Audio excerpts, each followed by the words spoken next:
ಸ್ವಾಮಿ ಹತ್ಯೆ ಪ್ರಕರಣ ಇಂದು ಆರೋಪಿಗಳ ಪೊಲೀಸ್ ಕಸ್ಟಡಿ ಅಂತ್ಯ. ಪರಪ್ಪನ ಅಗ್ರಹಾರ ಜೈಲು ಸೇರ್ತಾರ ದರ್ಶನ್ ಅಂಡ್ ಗ್ಯಾಂಗ್.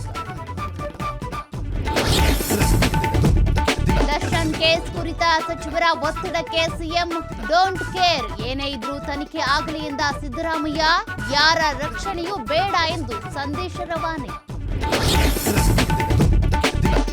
ಇಂದು ರಾಜ್ಯ ಸಚಿವ ಸಂಪುಟ ಸಭೆ. ಸಿಎಂ ನೇತೃತ್ವದಲ್ಲಿ ನಡೆಯಲಿದೆ ಮೀಟಿಂಗ್. ಮುಂಗಾರು ಅಧಿವೇಶನದ ದಿನಾಂಕ ಪ್ರಕಟ ಸಾಧ್ಯತೆ.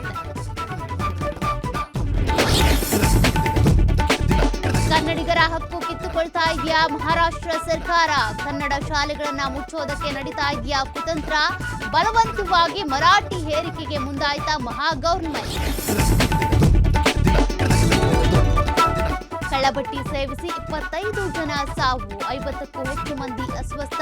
ತಮಿಳುನಾಡಿನ ಕಲಕುರ್ಚಿಯಲ್ಲಿ ದುರಂತ. ಪ್ರಕರಣ ಸಂಬಂಧ 2 ಆರೋಪಿಗಳ ಅರೆಸ್ಟ್.